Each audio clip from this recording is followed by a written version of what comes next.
Howdy, Aguilin. It's your host, Grant Gaspard, and with me is... Kay Naley. What's up, guys? It's good to be back. We're back. It's both of us now. Last week I went solo.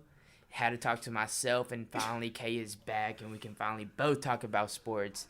And it will be less awkward, hopefully, rather than last week when I just sat there and talked to myself for about 30 minutes. Yeah, but hey, those of you that listen to that one, I am sorry you had to sit through that. So. But hey, you should go give it a listen still. Did talk about a lot of important stuff, and this week we have a lot of important stuff to talk about, and I'm ready to attack it, man. Let's get through it. Let's get into it. So this past week we've had a lot of sports going on, so we're gonna recap of what went on. Monday, February the 21st, women's golf traveled to the Icon in Humble, Texas. Humble, Grant, come on. Humble? It's Humble. You ever It's been to humble. Humble? It's Humble. It's spelled Humble. Have you never been to Humble? I've never been to Humble. It's like near Kingwood area. It's a Houston.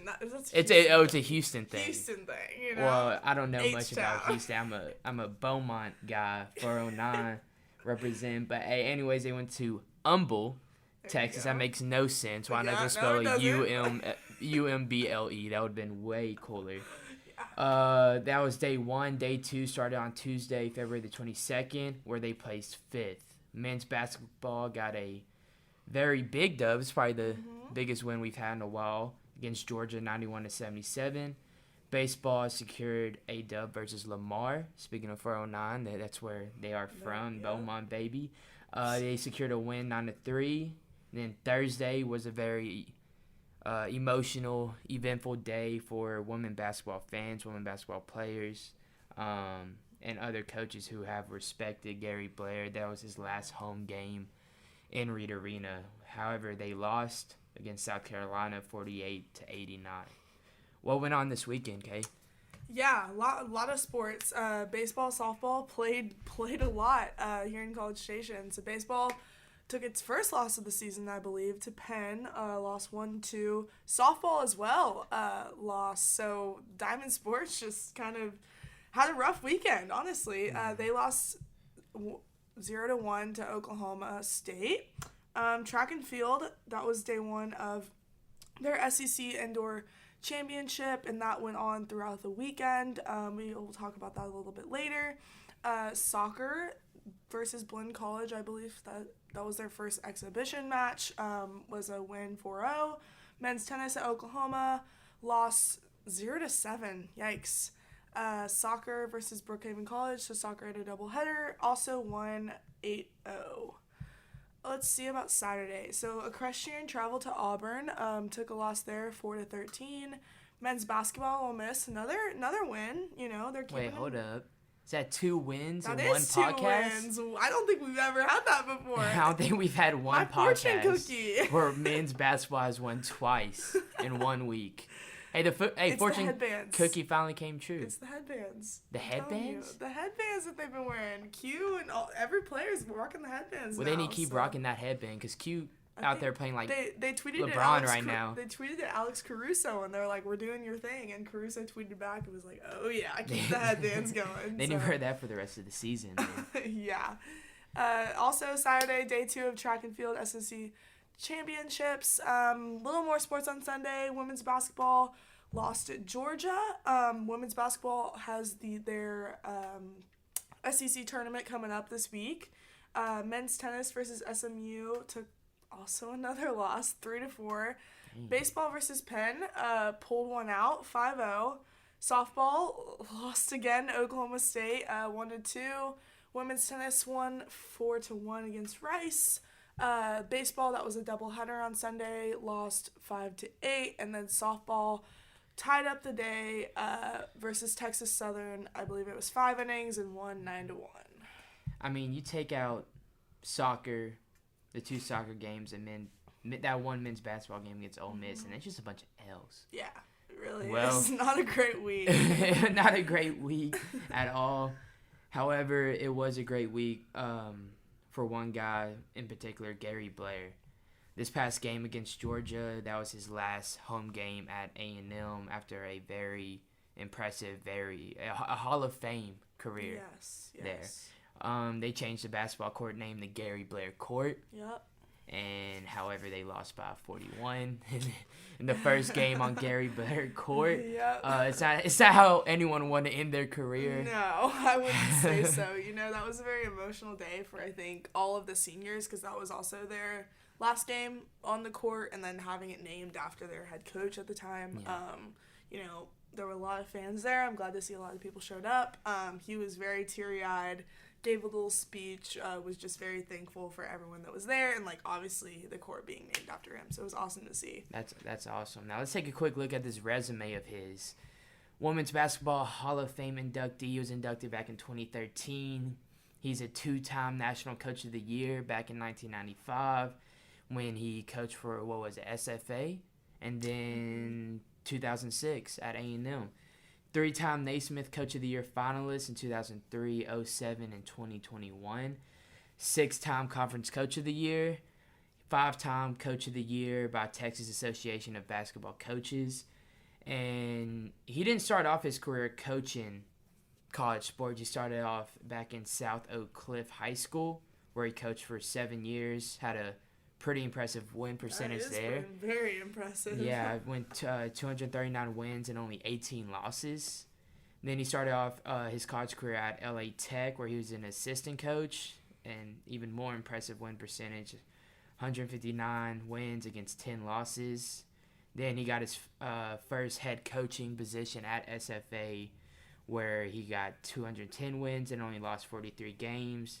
And then in 2003, marked the beginning of his career at Texas A&M, where as of 2021, haven't added this season yet, but he's won 430 games, lost 170. That's a very impressive. For sure. And it's funny when you just look at some of these dates and stuff. He has been coaching before me and you were both born. Yeah. I mean, just to see someone dedicated to a sport for so long, it's so awesome. And to know that he, is ending his career at A&M. Obviously A&M's a very tradition-rich university, and they love stuff like that. So I'm really glad to see that. Sad to see him go, but also I'm excited to see who the next head coach will be. So yeah, me too as well. And as someone who I played basketball since I was 6 up until my senior year of high school, and I still kind of play, but not competitively. To see how long, like you said, looking at these dates, how long he's been coaching for. Mm-hmm. He's coached before, since my parents were even alive, before I was even alive. But someone who's been in the game that long has my respect as a basketball coach, and many others I'm sure of. And that was one hell of a career that Gary Blair had. And for sure. Good luck to him, his family, and his future. Yeah, I'm sure we'll still see him around the A&M stuff. I don't think he'll be gone quite yet. Yeah. So let's look at how he's done in the March Madness is coming up. Mm-hmm. March is my favorite time of the year because it brings my favorite holiday of the year, March Madness. Uh-huh. Man, women and men's basketball is coming up. Let's look at how Gary Blair's done in this tournament in the past. He's had 1 NCAA National Championship back in 2011. 2 Final Four appearances in 98 and 2011, 4 Elite 8 appearances, and 13 Sweet 16 appearances. Pretty good resume for call him Mr. March Madness, if you will. And I did an interview for a feature that's going to be coming out in the new magazine, and I got the chance to interview Kayla Wells, a player who's been there 5 years, who's played under Gary Blair for a long time. And they've grown very close to what she's told me. And interview asked her what she had to say about being able to play under Gary Blair, and she had to say this. Stress is the big word between me and him, and the relationship that we have on the court and off the court. And he's a great guy, especially off the court. One of the best people that you'll ever meet. It doesn't matter who you are. Coach Blair is going to speak to you like you're the best person in the world, like you are the president of Texas A&M, the president of the United States. He will speak to you and he will make you feel special. And that's something that is so special about him. And that's something that I've also learned from him. It's just on the communication side, on the networking side. Like he always says, it's always the speaking part. And he always does a great job of that. And just learned a lot from it. You can tell they mean a lot to each other. That was very emotional conversation that me and her had about her coach Gary Blair. And you can tell that all the players that have played for her, especially Kayla, have the utmost respect for Gary Blair. Yeah, for sure. And I mean, when you have a coach that just has the resume that he does, and also he's just such a good person, it's hard not to love him. So I definitely get. She was also very emotional in her post-conference interview after the last home game. So obviously he means a lot to these girls, and I'm, we're all sad to see him go. So yeah. So there's been some stuff going around. One of the coaches for women's basketball, in particular, is Coach Sydney Carter, women's basketball assistant coach, is getting a lot of heat on Twitter for what she's been wearing on the sideline of the games. Something I'm really confused about what the heat's all about, but I would like to get your input on that situation, Kay. Yeah, for sure. So, Sydney Carter is a very respected assistant coach at A&M.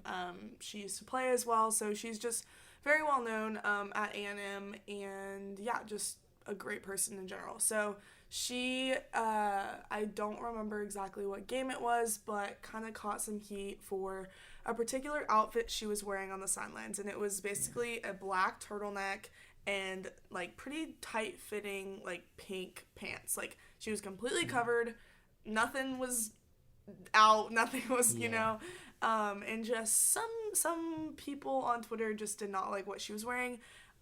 In my opinion, I mean, she is like a curvier woman, so these clothes are filling out her curves, accentuating her body. It wasn't anything that was inappropriate in my opinion, and I think some people just need to step back a little bit because it's also the 21st century, and people can wear what they want now. And as a girl in the sports industry, it's just kind of like you just always feel like you're being judged for something, and even if that's like by your outfit,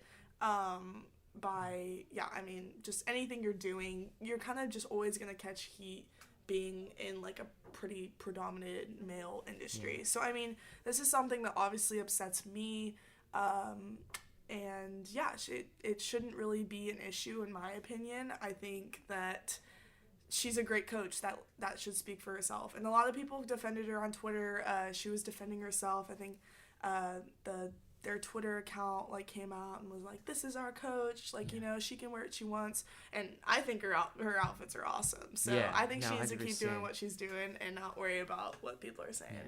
Yeah. It was nice to hear your input on the situation because, like you said, you are a woman in a predominantly male industry. But I've read your work. You're one of the best in this industry, especially in the battalion. That's why you're a top editor spot, especially a lot of work that's been better than my work, but like utmost respect to you. I've seen Sydney Carter play, and she's a very well-respected coach. I don't know what's the problem with her fits. If I was a coach, I'd be fitted up every game too. Right? I would come out with some I'm telling you, I would come out with some heat. I would have the newest shoes. Shoot, I don't know why. Newest shoes. I have some clean fit. I don't know. Y'all know if you remember the 2019-2020 rookie draft class where they had, the high water slacks, the clean fit, the big chain. I'd be dripping. I'd make a statement. And I wish our listeners could see us. Like there's a video of us in here. Like, how Texas Axe does it. They have the videos of them where you can kind of see their fits. Like if they're able to see ours, it'd be fire. It'd be a statement. It'd be a statement every episode. Like I'd come up fitted with the cleanest stuff. I feel like I'm a fashion statement person. Yeah. I can make a statement with what I wear. Besides today, he's got on some jandals and some white socks. Yeah, I'm saying all that, and I'm wearing these are Birkenstocks, not jandals. Correct. Yeah, but and all black. But mine is today. Because it's a Monday. I hate Mondays. I'm not the biggest fan of a Monday. But any other day, I'd be fitted up, especially if we had a camera on us. So we had baseball this past week. First off, let's talk about their win versus Lamar. It was a very good game. They won 9-3. We got to see a handful of pitchers go out there, especially one pitcher, Christian Curtis from Groves, Texas. Grew up just 5 minutes away from where I lived. Port Neches, Texas, graduated same year. He's very athletic. He was an all-district basketball player, dude. When this kid was in high school, dude's a stud. He started first game at A&M after having an elbow injury last year. he was able to pitch for 4 innings. He only gave up 3 hits. Only had 2 strikeouts as well, but he forced a lot of ground outs, a lot of fly outs as well, and gave up 0 runs. Another Groves native, Austin Boast, had a really good game in the box. Went 3 for 5 hitting, 2 doubles, a triple. What could have been, he could have had a cycle. Yeah, he hit one into shortstop, but they made an error. He got safe at first, so you can give him that first base, but it counted as an error. Just a homer away from the cycle. They both had a really good game. They ended up winning 9-3. It had 12 hits total and 0 errors. So what happened this weekend against Penn?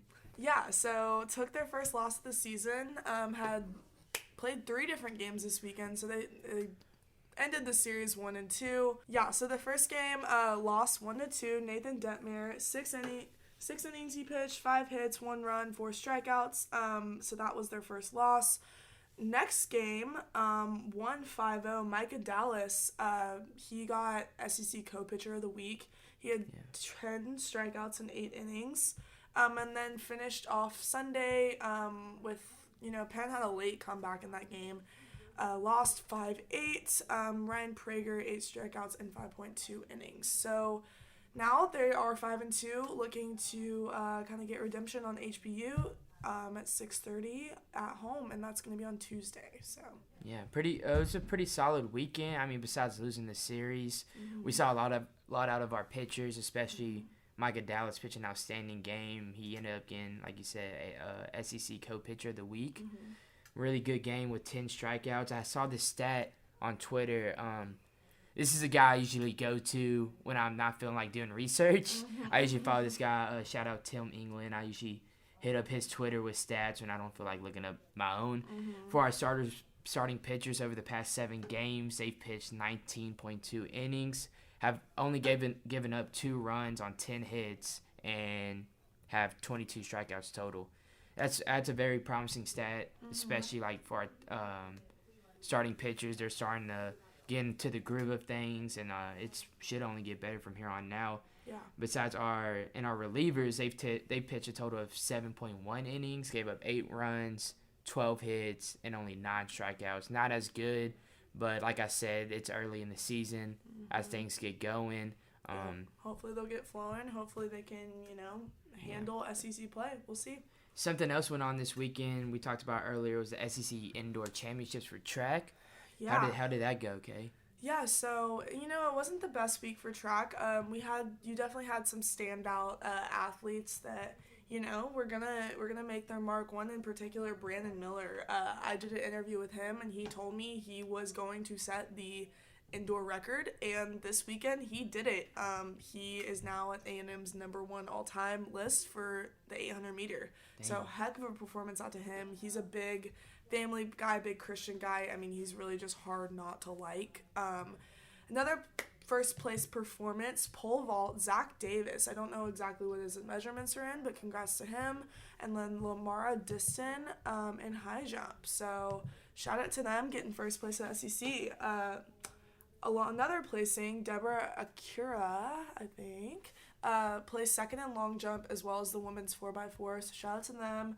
And then third, Carter Bajoit placed third in high jump. So overall, men's placed 9th and women's placed 7th. Yeah, so not the best performance from men's or the women's teams, but hopefully they can get it together when they qualify for NCAA stuff. So that should be coming up next. Yeah. Well, that was a very eventful week. A lot of things happened in A&M sports. Glad you came back to discuss it with me and then just leave me stranded like last week. That was my bad. I'm messing. She was busy with covering softball, doing her job as a sports journalist. No blame to her. I was just messing, but we're going to look at this next week. But again, appreciate to have you back, Kay. And let's look. It's a new month, March. It is a new month. March 1st starts tomorrow. Yep. And let's take a look into that week. So we have men's golf traveling to Florida for the Coral Creek Club Invitational. That same day, baseball plays HBU, and then that's just a 1-game matchup. Wednesday we have women's basketball playing in. So they start their SEC tournament. Yeah. That day against Vanderbilt. If they win, they keep playing. If they don't, they're out. Yeah. So hopefully we hope to see some wins on the women's basketball. They've been losing. Hopefully they can get it done for Gary Blair. Yeah. Men's basketball travels to Alabama to face J.D. Davison, Jellyfound, man. I don't know. I'm obsessed. I really like this Alabama basketball team. I don't want to show any biases or anything towards them, but they're a solid team. I mean, there's several SEC teams I'm choosing in March Madness. I mean, Arkansas is up there. I've talked about Arkansas a lot. J.D. Notae just dropped 30 points. He's a beast. But anyways, A&M basketball's traveling to Alabama. Look to continue that win streak. Gotta bring the headbands. Gotta bring the headbands for sure. Thursday, men's swimming and diving travels to Austin, Texas for American Short Course Championships. Friday, we have men's swimming and diving continuing that meet. That's an all weekend, I believe. I think an all weekend thing. Men's tennis versus Incarnate Word at home. Softball plays Weber State in California. Women's tennis versus South Carolina that same day. Men's tennis also plays Arkansas at home. Baseball plays Washington State for the first game of the Frisco College Baseball Classic. Softball plays LMU in California for the Judy Garman Classic. And then what goes on this Saturday? Yeah, so Equestrian's back at it at SMU. That's going to be in Dallas. Soccer is starting up as well again. They're playing at Sam at 2 on Saturday. Softball has a doubleheader. They play Utah at 2:30 and then UCLA at 7. Baseball continues the Frisco Classic versus Iowa. And then men's basketball, final home game, 7:30 here on Saturday. Yeah. So a lot going on next week. Excited to watch it all. I'll be traveling to Louisiana for the weekend. Okay. I'll try to make it back that Sunday, but I'll try to watch all the games on TV. But anyways, it was a good week. I appreciate everyone for showing up, listening to this podcast. This was episode 5. We're getting better. We're growing. We're progressing. And we're going to continue to do that, man. Heck yeah. I'm excited to see where this goes. Okay. Thank you. Thanks, guys.